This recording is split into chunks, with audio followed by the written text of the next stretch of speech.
recall, the pedagogy of confidence has identified 7 different practices, essential practices that are used to enact this pedagogy. And so I want to just remind you of what those are and then use that to move into this next piece. The second is establishing powerful relationships that nurture success. The third is eliciting high intellectual performance. The fourth is engaging students actively in the learning process.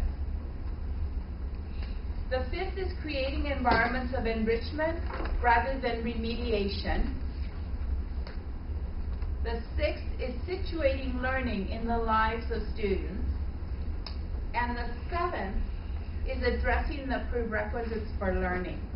So you can just, in your own heads, you, I am sure, can see a lot of the connections already to what we talked about this morning and what we shared this morning. What we're going to do is use these 7 essential practices to focus in on the types of strategies that that we could be using. And I want to refer you to, Patty's holding it up, to the handout that we prepared for you today, the Strategies for Success. And a lot of this information is captured in that document. So let's talk about some of these strategies. One of the first things that I just want to share with you is that it's really useful when we're talking about classroom practice to make a distinction between structures and activities. And I'll use structures and strategies somewhat interchangeably, but think about structures as the framework that's going to allow teachers to really give definition to very specific activities. Structures, for example, tend to be content generic, grade generic, they're recyclable, they're learnable, and they're strategic. Activities are sort of the opposite of that, but they're very closely related. So when, for example, we're talking about a structure, how many of you have heard of Jigsaw? Okay. That's a structure. You can put just about any content into it. You can adapt it for many different grade levels, right? But when you do that, when you put the specific content into it, it goes from being a structure to a specific activity. For example, we can teach our students how to participate in a jigsaw, how to do a jigsaw structure. And let's say then we ask them to use it to learn about the characteristics of symphonic music. Now we've converted it into a specific activity. The reason I say that it's useful to think about this distinction is that you can have a repertoire of half a dozen or a dozen structures, and you can actually teach them to your students, and then you can use those over and over again with different content. And the really powerful thing is that every time you do it, once they've learned the structure, you don't have to teach them the structure again. They already know what to do, but they're doing it with different content. And when you get those new students in the middle of the year, you've got 25 or 30 other experts who can actually orient them and mentor them into how we work in this classroom. So just think about it that way. What I'm going to be sharing with you, what you're going to be working with really are a set of structures or strategies. And then you're going to be thinking about the specific content we could put into them in a particular arts discipline. So what I've done is I've written up 4 of these structures or strategies for each one of the first 4 of those essential pedagogical practices. And that's what you have in your booklet.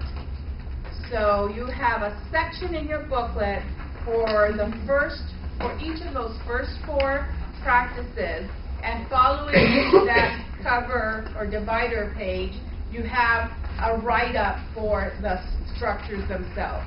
So in the section on identifying and building on student strengths, following that you're going to see how you do a student survey, how you do a data hunt, how you do a what we know chart, how you do the Academy Awards. Those are the structures. So that's the setup of your booklet.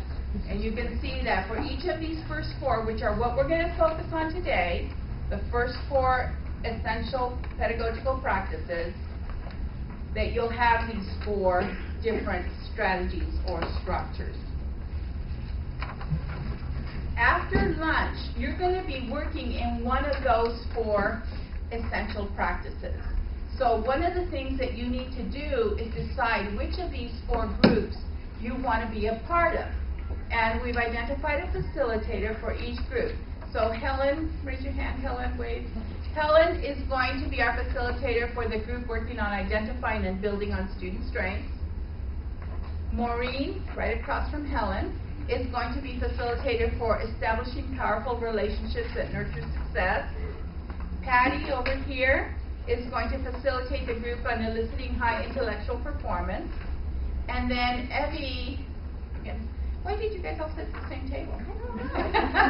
We didn't plan it that way. But there's Evie. She's going to facilitate engaging students actively in the learning process. So think about which one of those four would be your first choice and which one would be your second choice.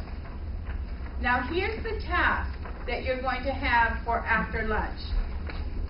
You're going to be doing several things. You're going to look in your booklet and you're going to review the pages that deal with your pedagogical practice and the sample strategies. Then you're going to think about some specific applications of those strategies in the four arts disciplines. So say you're working with data hunt. How might you use that in music education or in a visual art class? And you're going to have that conversation in your group.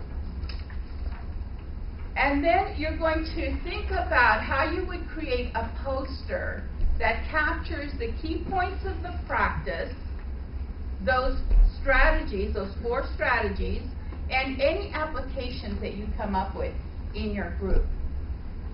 And then you're going to think about how you would present your poster and the content in it in 3 minutes to the rest of us who haven't been reading and learning about that particular practice. Now, I had to call on Patty to help me out about what a great poster is like. And so she gave me these tips, and they are included in your booklet on pages 7 and 8. So she says, remember to make it readable. You want people to easily see how one idea flows to another. Make it legible, so make your lettering big enough that people can see it who are not just sitting right next to it. Make it well organized so that your audience doesn't lose time sort of searching for the information and the ideas. And make it succinct. And she tells me that generally you have 11 seconds to grab and retain your audience's attention. So you want to do that very quickly. She suggests that you decide what the main message is and what text you require. So probably a nice short title that has something to do with your pedagogical practice would be a good idea.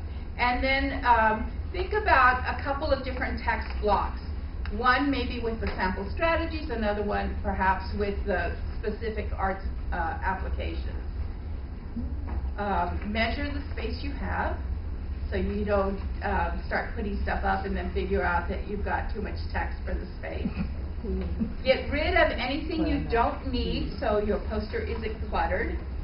And we also want to make sure then that you look at all of those things that are important about the layout. And I'm not going to go into detail on this. It's all in your booklet. It has a lot of detail about this, including, use what we know about how our eyes scan information, about, how to sequence the information, how to use the empty space, what sorts of decorative elements you might want, and all of that.